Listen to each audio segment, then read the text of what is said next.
Movie start होते ही हमें lake के नजदीक एक घर दिखाई देता है जिसमें एक मैरिड कपल रह रहा होता है। उस वक्त आधी रात गुजर चुकी होती है। तब एक लेडी अपने रूम में सो रही होती है, लेकिन उसका हस्बैंड बाहर ड्रिंक कर रहा होता है। उस आदमी को देखकर ऐसा लग रहा था कि जैसे वो बहुत ज्यादा डरा हुआ हो। वो एक पेंटिंग को काफी देर से बड़े गौर से देख रहा होता है। फिर कुछ देर के बाद वो मिरर के सामने आकर खड़ा हो जाता है और शीशे में अपना सर मारता है, जिससे उसे काफी चोट लगती है। जब उसकी वाइफ को ये आवाजें सुनाई देती हैं, तब वो जाग जाती है और उसे देखने नीचे आ जाती है। उसका हस्बैंड बहुत अजीब कंडीशन में होता है। वो उसे भी एक आयरन स्टिक से मार डालता है। फिर काफी साल गुजर चुके होते हैं और एक बार फिर हमें एक फैमिली दिखाई देती है और ये फैमिली काफी हैप्पी फैमिली होती है। इस फैमिली में हस्बैंड वाइफ जो कि अपनी लाइफ बहुत खुशी खुशी स्पेंड कर रहे होते हैं, जिसमें लड़के का नाम एडम और लड़की का नाम लिसा होता है। बेसिकली एडम एक मैथमेटिक्स प्रोफेसर होता है। अभी कुछ अर्सा पहले ही एक यूनिवर्सिटी से उसे बहुत ही अच्छी जॉब ऑफर होती है, जिसकी सैलरी भी काफी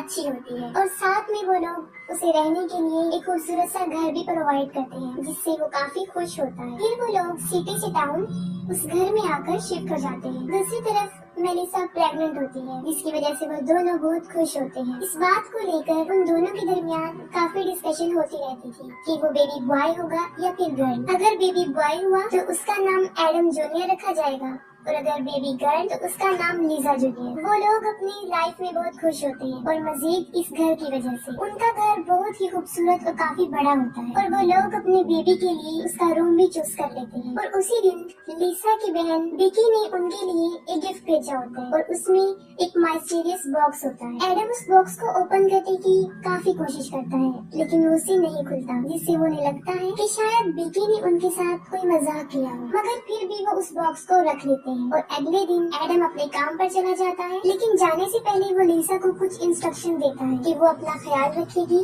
और वो वेट भी नहीं उठाएगी, खास तौर पर बेबी क्रिब, क्योंकि अभी तक उन्होंने बेबी के रूम की सेटिंग नहीं की थी। और वो ये भी कहता है कि हम दोनों मिलकर उसे सेट कर लेंगे। लेकिन जब एडम चला जाता है तब लीसा खुद को बहुत ज्यादा बिजी कर लेती है। वो बेबी रूम की काफी सेटिंग कर लेती है, इवन के बेबी क्रिब को भी, क्योंकि उसे नहीं लग रहा था कि वो क्रिब इतना हैवी है। फिर उसका जहन उस बॉक्स की तरफ जाता है जो एडम से ओपन नहीं हुआ था और यहाँ पर एक अजीब चीज ये होती है कि लीसा से वो बॉक्स इजीली खुल जाता है और जब वो उसे ओपन करती है तो वो बिल्कुल खाली होता है। फिर वो उस बॉक्स को रख देती है और वॉक पर चली जाती है। तब उसे एक औरत नजर आती है जो रो रही होती है और उसकी बॉडी पर भी ब्लड लगा होता है और वो बार बार एक ही लफ्ज बोल रही थी कि मैंने अपने बच्चे को खो दिया है। उसकी ये हालत देखकर लीजा उसकी हेल्प करना चाहती थी, लेकिन वो लीजा को देखकर अजीब बातें करना शुरू कर देती है। वो उसे कहती है कि जो बच्चा तुम्हारे पेट में है वो तुम्हारा नहीं रहेगा, वो उसे ले जाएगा और लोग भी तुमसे डरना शुरू कर देंगे। और ये भी कहती है कि तुम अपने बच्चे को बचा नहीं सकोगी। ये बातें सुनकर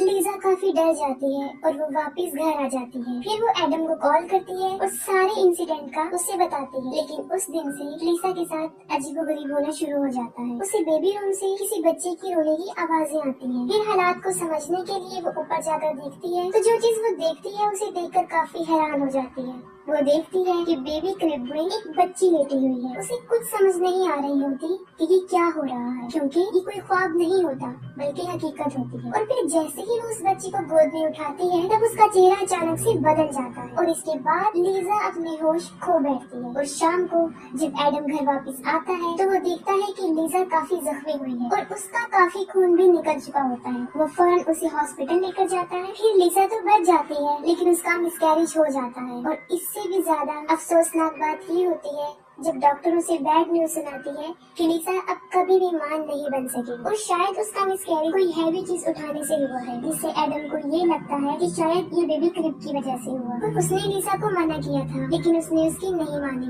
ये बात सुनकर लीसा की बहन विकी भी उनके घर आती है और वो ये डिसाइड करती है कि वो कुछ दिन लीसा के साथ ही रहे ताकि लीसा जल्दी से अपनी नॉर्मल हालत में वापस आ जाए। इस वाक़ये के बाद एडम कई मर्तबा लीसा से ये पूछने की कोशिश करता है कि ऐसा क्यों हुआ और उस दिन ऐसा क्या हुआ था, क्या उसने वाकई कोई हैवी चीज उठाई थी। इसके जवाब में लीसा उसे सच बता देती है, वो जंगल वाला इंसिडेंट, वो स्ट्रेंज वुमेन, फिर बेबी के रूम से बच्चे के रोने की आवाजें और वहाँ पर उस छोटे बच्चे का मिलना। और जैसे ही उस बच्ची को गोद में उठाया उसे कुछ भी याद नहीं रहा, क्योंकि तब वो अपने होश खो बैठी थी। यहाँ पर एक बात तो क्लियर हो जाती है कि उनके साथ कुछ अजीबोगरीब हो रहा था और साथ में एडम को वो मिस्टीरियस बॉक्स भी मिल जाता है जो इजीली